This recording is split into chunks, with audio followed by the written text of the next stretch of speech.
Oh, I gotta actually click on it. Hey, Screenwriters Beat is back again. Welcome all. Yay! Yay! Yay! Here we are for episode 15 about how to get work. Wow. This is going to be a fun one. We're all going to share some wonderful tips.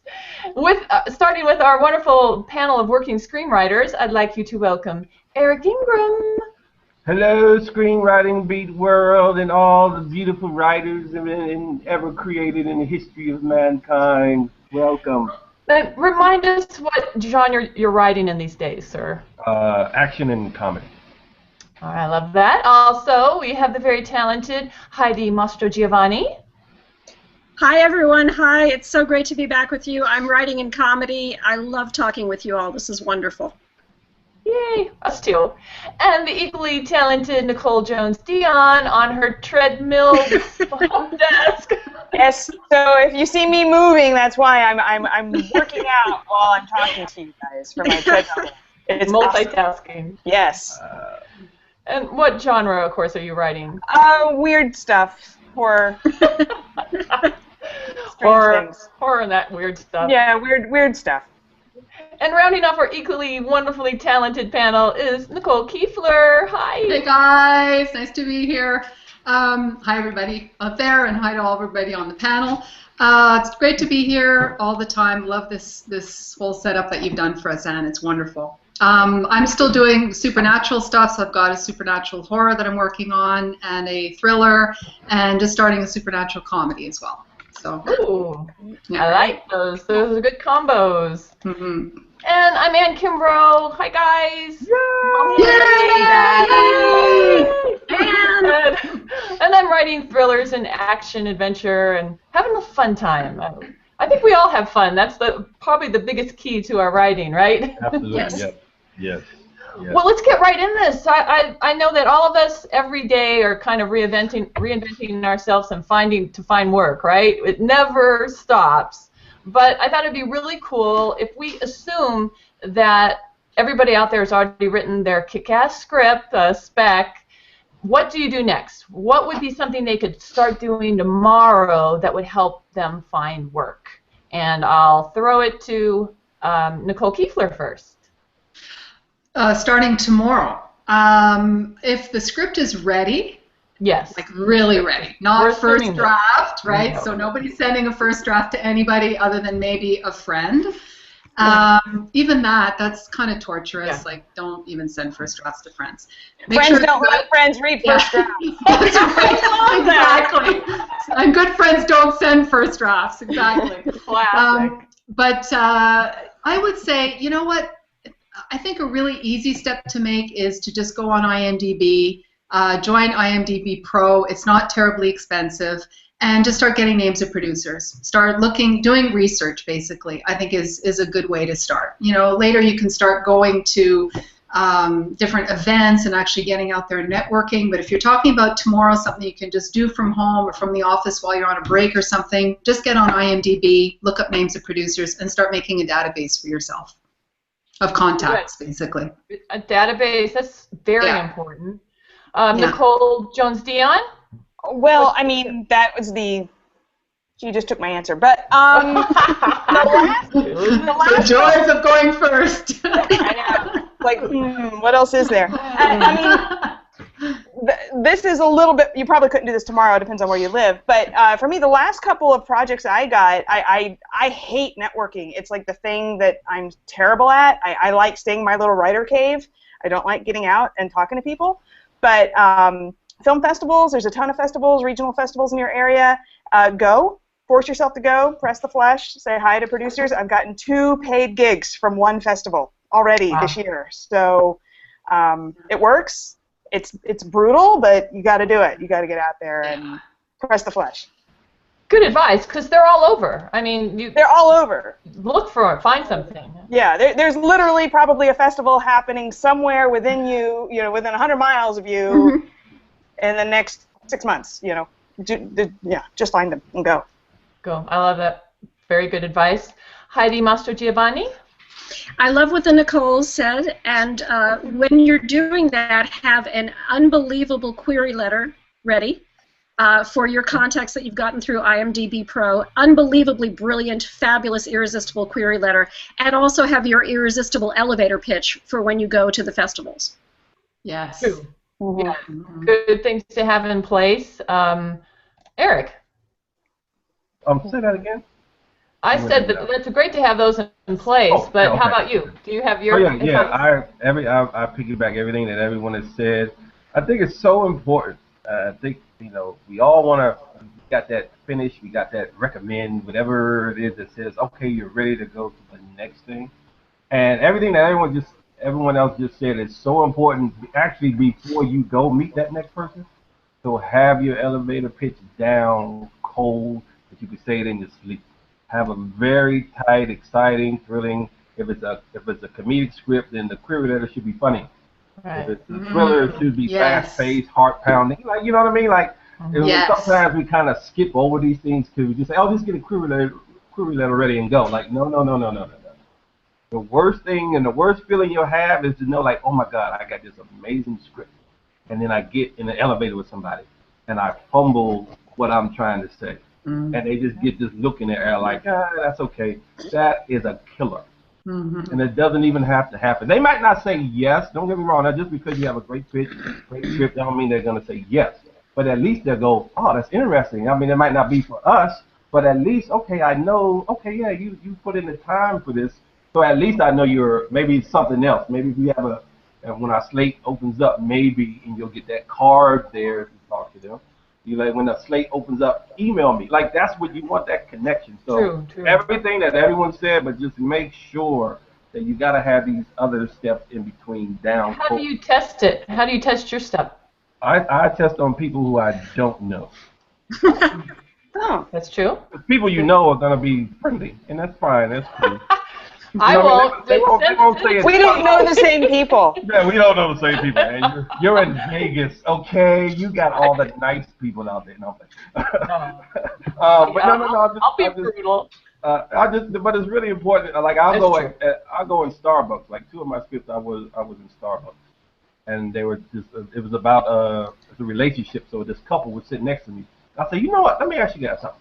If you went to this movie, would you go see this movie? And I pitched it. And they were like, oh my God, I haven't seen, what they said is not important. But that kind of gave me a real, from a stranger, like, I would go see it. Yeah, that's a good idea. The rest of you done that? Have you pitched strangers? No. No? Well, I pitched strange producers. Does that count? Yes. Yeah, I think it counts. Yeah. Those are cool. Well, my way to do something next would be a site called Mandy.com. And have you guys tried that out? You can go in, you can put in film and TV production, and they list some jobs that they find several places. Some of them I think they've pulled from Craigslist, which I would be a little careful about that. But a lot of them, it helps you get together a little query pitch to say, hey, if they're looking for a writer, why not at least put yourself out there for some of these jobs? Mm-hmm. You never know where it can take you, and so there are Facebook groups too that list writing assignments. ISA, the International Screenwriters Association, they have writing gigs. Yep. I mean, there's a lot of resources out there where you can find people who need writers. A lot of them are small. They might not pay a lot up front, but that's a great way to get started. Mm-hmm. And a lot of them are like maybe short films, so then they're even shorter projects. So it's why not get experience that it takes a shorter amount of your time? That's right. I think it's so important. I mean, and you said a mouthful there. I know you kind of skipped over it, but I just want to make sure. No, not with a mouthful. Oh, okay, thank you.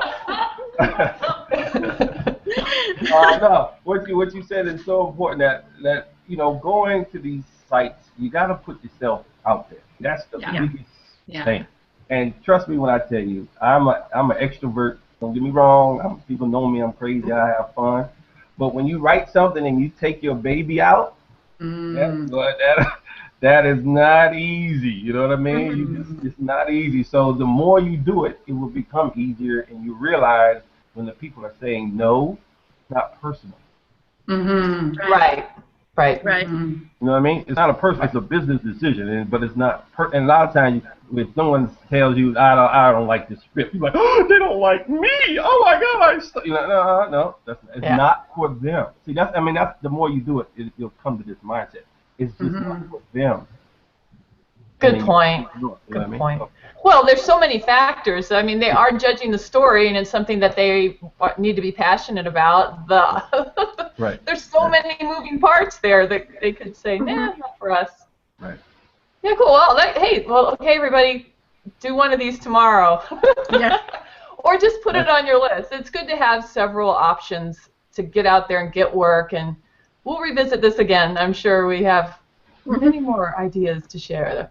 Oh, yeah. But moving on, we're going to do a show and tell today, not a game. Hopefully you'll like this.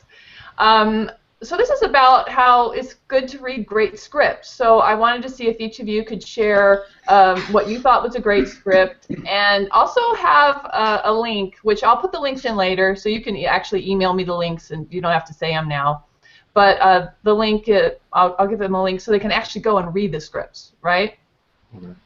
Eric, let's start with you. Do you have a great script you think people should read? Born. Born?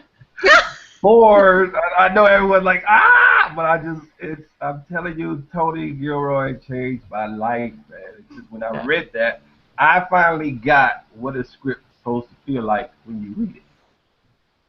Cool. That says it all. Go. Okay. Yeah. Shane and what's the Long Kiss Goodnight to Shane Black? Those two. Those two. Oh, Cool. Those are my favorites. Very cool. Heidi? Moonstruck. Read Moonstruck. It's gorgeous. It's Academy Award winning. I've watched that film maybe 100 times. I love it. Comedy. It's beautiful. It's touching. I can't say enough good stuff about Moonstruck. Read the script. Okay. Terrific. Romantic comedy. I love those. They don't quite do them like that anymore. Yeah, it's so beautiful. It's such a beautiful story. Nicole Jones-Dion? I'm just going to have to echo Eric. I reference the Bourne scripts constantly, and if you're looking for a way to write tight, taut action, there's no better reference. And sorry, I'm repeating. I think we're all Tony Gilroy fans here. Yeah. Nicole Kiefler? I liked there are tons of scripts that I love. I have to say sometimes I find screenplays really hard to read. I get bored quickly. I get distracted easily. So I tend to read scripts from movies that I love, because then at least I know I loved the movie and I can see, oh, okay, so second draft of Gladiator, let's say. Like you go to Drew Scriptorama, you download Gladiator, it's like totally different from the movie, and you realize, wow, there were a lot of steps involved in getting it from this to that. But one script that I read before the movie came out was The Conjuring, for those of you that like horror. And it was really, I think it was probably the production script, because it was basically bang on. And thankfully I had read it, because when I actually saw the movie, I knew when to block my ears and close my eyes. And it was all but it was such a tight read. It was like I breezed through it in like an hour and it was done. Like, it was just easy to read. It was tight and scary and just very, very enjoyable. Really good. I have not read that one. I would definitely check that one out. Yeah, I thought it was really well done. Cool. Very cool. Yeah, the commercials scare me enough. I'll check that out too. Well, I actually have two, but I have a Michael Clayton by Tony Gilroy. Is always one of my favorites. I think the character description in that, they're so good. So definitely Michael Clayton. But if you want to know, to me, one of the best contained scripts is Buried by Chris Farling. Yeah. Oh. Yeah. I mean, the guy's in a coffin, buried underground alive, and it's so, the thriller aspect of it is killer. You're just like, Right. I mean, and no one's moving. So I would say you've got to read that one, especially if you want to write something contained. You can't get much more contained than being buried alive in a coffin. Right. Mm-hmm. Right. I think it's so important, and this may be a topic for another show. Another show, that sometimes you just take one thing from this script, and then you take the description from this script, then you take the action from this script, and then you take the character description from this. You know what I mean? And then all of a sudden it starts slowly becoming yours. Because trust me when I tell you, no one is original. So just this whole, I'll never forget. I read Mr. and Miss Smith, Simon Kinberg, love that dude. That dude's a great writer, right? And they had this phrase of, oh, something, something, then like a postcard, right? And I was like, where have I read that at? It was literally the same phrase from Shane Black's Long Kiss Goodnight. Oh, wow. Wow.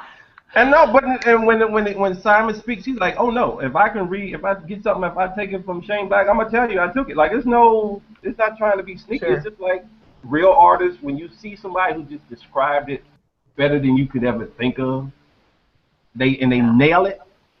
Use it. Yeah, I mean it's an homage, right? You're still in it. But as long as it's not dialogue, you know, because you're just talking narrative description, right? You're not talking lifting lines of dialogue, because obviously the dialogue is very different. That you have to originate it yourself. Right. Well, I took that you mean the style, the structure of how they're doing it. Yeah, for inspiration. Right, exactly. Because Shane Black, if you take Shane Black and take Shane Black's thing, he took stuff from Raymond Chandler. So you go read Raymond Chandler stuff. You see what I mean? It's just it's not. That's what I'm saying. That's whole. You can see the lineage, the lineage of inspiration. Yes. Yeah. That's a good lineage. Yeah, like with the Michael Clayton, how he describes the characters. I wouldn't copy any of those, but it's a great format to show how much he's able to do with so little. Exactly. It's really good. Yeah. So take it that's good. Use it. Yeah, take it and use it. Like that's a skill. It's a skill. Yeah. Well, I'm glad you guys clarified that. That's cool. Did anyone have anything else to add about? Did you have an extra one you wanted to slip in there? Oh, we could make a show about this alone. Well, I mean, I guess one thing I would recommend, you know, if you're looking for scripts to inspire you or help you with whatever you're working on, try to find something that's in a similar budget range and obviously clearly, you know, the same genre as what you're working on. You know, don't use $100 million script as your reference point for if you're writing a $500,000 contained thriller. It's probably not probably not the best research. That makes sense. Well, I think that's Shane Black calling, saying, "Hey, you can use me anytime." No. I've already told him that. I talked to him a couple times at like Screenwriting Expo or whatever. Hey man, look, I read 10 pages of your script before I start writing. I don't pay you, man. I'm sure he'd love that. He's a very giver. He's a giver. Yeah, absolutely. So hey, I love that. Good points there. Good scripts. I'm gonna go check a couple of them out if I don't scare myself with The Conjuring. Yes, read it at night in a dark room.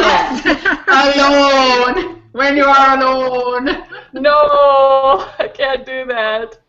But we're going to move on to our Q&A. I have a question for the panel, and this is interesting because it came out of one of our fans and wants to know, how do you generate high concept ideas to an existing script that you have, and even more importantly, when you're doing a rewrite assignment. So it's somebody else's story. Nicole Jones-Dion, you want to start with that? Wow. I mean, well, if it's a rewrite, then, I mean, the first thing I always ask the producer is, like, what is it about this project that interested you in the first place? So that way, when I dive in and start ripping it apart, I don't remove the stuff they actually liked. And usually, when you ask them that up front, they'll pull out whatever that core is, you know, that high concept idea that attracted them to the material in the first place. And then that kind of gives you your starting point. You go from there. Generating original high concept ideas is a real skill. It takes a lot of work. It's something I'm still working on in my own career, you know, trying to get better at it. And it's one of those things where it's really hard to describe it or explain it, but when you see it and you see it done well, you're like, oh my God, I wish I thought of that. And that's usually when you can tell it's a high concept idea, is when you're like, oh, I wish I'd thought. Yeah. You're nodding your head, Eric. Yes. Yeah, when you hear something that's so like genius and original and tight, you're like, oh my God, it was sitting right in front of me. Like, You remember was that Eddie Murphy, that 1,000 Words? Remember that one? Right. Yeah. Right. The movie was painful, but I had Great talked. concept. Great. That's what I'm talking about. I heard the writer maybe a year before it came out of how he came up with that, and I was like, oh my God, this right there. Even the dogs like Even it. the dogs like that. I hate that movie. I hated that movie. When the dogs bark, it's a high concept. It's a high concept. Yeah, No, they're but freaking out about something over here. Sorry, there's a loud noise. Don't let anyone break in. I know, right? All No, right, but hang on. but to answer the question, they you like Cole said, you take the essays, you find the essence of it, and then you try to run it through our higher concept formats from Screenwriting. All of you who've taken that, Yeah. yes. And run it through, and when you narrow it down, run it through again. Right. I think as a writer, right? We've talked about this before, that it's important to find a way, if you haven't done screenwriting, look into it. But if not, you can build your own lists of ways to make things more elevated, right? I imagine you could Google it. Heidi, all of us have. Sorry, Eric, do you want to keep going? No, I was just gonna say, like, I mean, I just remember there's like the high concept book by, I think it was Ron Tobin or something like that. By who? I think it was it was Ron Tobin. I may be totally wrong, so please. Okay. Going through the Rolodex. I know it's like writing a high concept, like almost like 21 steps. Yeah. Google it. Google it. But I'm just saying, high concept is high concept. A lot of times when you read log lines and you get them under 25 words, they don't really excite you. Like, I'm like, who would buy this? Like, if you read it. So there's brevity, right? Yeah, brevity is nice. 25 words, everyone talks about that, but there are also 25 words that have to excite me, not just 25 words. Sure. Mm-hmm. Yeah. Mm-hmm. You know what I mean? Like, I don't see the story. Like, there's 25 words, but I don't see the story. So how's that high concept? So find log lines of movies you love and see how they did it. That's true. That's the theme. Copy. I like that. Heidi, now you're working on your webisode. Do you ever have to go back at a script point and say, hey, we got to rethink this? How do we make the concept higher? That's a great question, because we're pitching the broadcast series, and we had to do a treatment. We really did, because we had to do the first season log lines. Oh, and wow. And it is. I know it's, Screenwriting. What can I say? It was a great way to learn how to make something high concept. I just would encourage everybody to take a Screenwriting class that involves high concepts, because it gives you the skills that you need to practice this. I really, really would. Mm-hmm. And it came in really, really wonderfully when we were doing our log lines for the first, second, and third seasons. So that was great. Oh. That's good to know. Nicole Kiefler, now I know a lot of times you're writing, even your animation stuff, how much room do you have to make it better? Well, in animation, you have to make it better. Okay. The difference is, I guess the difference is the high concept really comes at the beginning. So you're basically, like, I'll get asked to work on a series, but I have to pitch. We all have to pitch. So let's say there are 10 writers.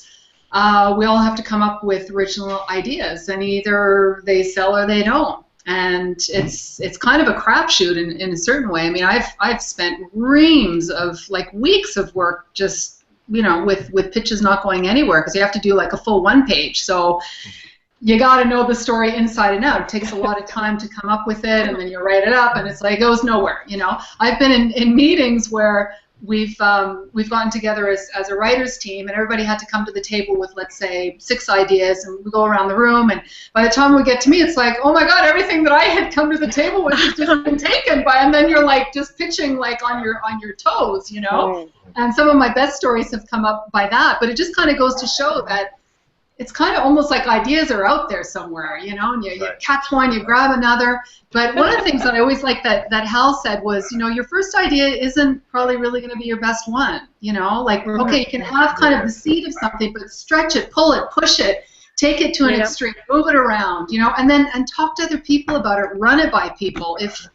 you know, if you're tossing the idea around and you're getting like flatline, you know, you're not on anything. You know, if people get excited, then you're probably on the right track with something. Good point. I think it's a great point that high concept is something you build on sometimes. I mean, sometimes it comes to you like a lightning bolt, but don't think you stop, right? Well, you don't stop until it sells. Until it sells. Well, from a rewrite point of view, the times where I would take this question in the sense of high concept ideas, I had a situation where I had a lot of characters. So there are like 7 characters, and they all needed their moment, especially when they were introduced into the script, which wasn't in the original script. But so there was something I knew I had to find a high concept for their introduction. So it just developed. I mean, it developed as you figured out the characters, and you just, like you said, you don't give up on it. You talking about a high concept log line, character log line? Is that what you mean? Well, no. For me, I think they meant high concept ideas in existing script. So to me, it was like, so I had an existing script, but I needed obviously the concept had to stay the same. It was someone was paying for that, but I had to find some high concept ways to introduce these characters because they had to shine, and there was nothing in the original script about like that. They just walked on. Okay, I got it. So in that situation, they all had to be distinct, and they had to have a fun, great moment when they arrived. Right. And that took time. You just kept building it. For that high concept and that term, that was different than it wasn't the high concept, obviously, of the script. That was something else. Only reason I guess I'm confused. I don't know. I never heard of a high concept introduction. I never heard of that. Well, I think you should do it now. No. I know about a powerful introduction. I know about that. But I just never heard it put that way. That's what I'm trying to say. Well, I'm probably stretching it a bit. But why stop at just the overall? No. Whatever works for you, do it. I just never personally. I just never heard of that. That's all. That's cool. Well, I think you're right to call me on it then. That's cool. Yes. Anybody have anything else to offer to this Q&A, or you guys did a good job? No, I think it's great. I just hope, like everyone said, and I know it sounds like we're just piggybacking off each other, and it's just to be like, because we're a nice panel and we like each other. But I'm telling you guys, you gotta have once you have a great script, you gotta have a great pitch. If you got a great pitch, you gotta have a great one sheet. You gotta be able to do these things, because trust me when I tell you, there's thousands of people coming out, these producers with all these ideas, scripts, blah, blah, blah, blah, blah. And you have to stand out. You have to. There's not, oh, they'll get it, or if they read the script, they won't read the script because they don't have time if the idea or the pitch or the log line is weak. So as much time as you spent on the script, spend it on the log line and the one page. And I guess one other little thing, just to kind of qualify what we said at the very, very beginning of the conversation when we were talking about looking people up on IMDb and sending them your stuff. When you do your research, make sure you're pitching producers that do the types of films that you make or that you write. Don't give a comedy guy a horror script unless you specifically know he's looking for a horror script. Otherwise, you're just wasting your time and theirs, and you're going to look painfully amateur. So that would be one other little asterisk to put next to that when you're doing your research. Yeah, absolutely. Great point. Yeah, and that's easy to find because you can see what they have in development. If you have IMDb Pro especially, you get a lot more of those details. Exactly. Right, and I always think about Nicole Dion when I think about this. Every day, literally, troll the IMDb, troll SSN, Studio News. I mean, troll these, because they're sitting there saying, oh, such and such looking for this kind of script. You're like, oh, this not anywhere else is going to be announced or anything like that, but somewhere you just hear a little blurb or an actor wish he could sing in a movie. You're like, oh my God, I gotta sing. Like that's how things just happen. Like you gotta pay attention. You gotta watch the trades. You gotta keep your ears to the road. Make your own opportunities. Yes. Agent representation or not, you gotta make your own opportunities also. Yeah, don't forget the actors too. If you learn something about them and see them in an interview, they have production companies, as we've mentioned. So Absolutely. Cool, guys. Great content and information this show. I really appreciate it, and I hope our audience does too. We've come to the end of another show. Woo! Already? Yes. These go so fast. I know, but we're going to do another one. So, All right. good news, bad news, right? I'd like Time to flies when you're having fun. I know, right? I'd like you to close off with some words of encouragement. We've told them a little bit harsh news about how you got to work at it all the time and have all your ducks in a row, but let's give them a little words of to make them go out there and want to do it, right? Nicole Kiefler. I would say just have your dream and build upon it. And don't make the dream be something that's unattainable because you haven't learned the craft. I think we've talked about this before. It's like you can't just put out lousy product. It has to be good. It has to be professionally done. You do not send a first draft to anybody. It's a huge accomplishment to write a first draft, and it's more than many people are able to do, but it can't be your last draft. And so make it good, but have that dream and believe in it and just take the necessary steps to get there. And I believe, look, all these people, they're all writing. There are tons of people out there that work. It's absolutely doable. It's absolutely doable. But also, as Nicole said, you have to network, and you got to go to the parties, and you got to go to the, the festivals and all of those things that many of us really don't feel like doing. Yeah. And you got to just push yourself and go, because a lot of it is networking. Right, and you've got to find it. It's near you somewhere. Yes. You can't stay anymore. It's not near you. Yes. Yeah. Absolutely. Good. Absolutely. Good stuff. Yeah. Nicole Jones-Dion. Well, this can be a long journey. It can take years to get to where we are. So I would recommend celebrating small successes along the way. Definitely. When you finish a draft, celebrate. If you get a script request, celebrate. Every little thing, just to kind of give yourself that little pat on the back and that little nudge forward. It doesn't have to be the big $1 million sale. I think we're all still waiting on those. But just celebrate little small victories along the way and reward yourself, because everything you do is an achievement, and just embrace it. Well said. Well said. I love that. Heidi? I think what's wonderful is that we all want to be told stories. The world wants stories. And so, because that's true, because we want to be told stories, if this is what you want and you work hard at it, you can do it. You will find your audience. I firmly believe that you will find your audience. Good. Yes. I like that one. Good encouragement. Eric? I might go in the opposite direction. All right. Go for it. But the intention is the same. Okay? But the intention is the same. If you didn't have the heart or the courage to do this, you wouldn't be doing it. You already have it. There's a reason why you're not saying you want to paint houses or be an architect. You want to write scripts. That means it's already in your heart. That means it's already part of your makeup. It's already part of, you got something to say. So my point is, whatever you have to say it. Whatever story you need to tell it. Okay? Because a lot of times when we start doing is start comparing to what's happening now. We want to, I want to be that success. You have your own success already lined up if you just put in the work to get there. Cool.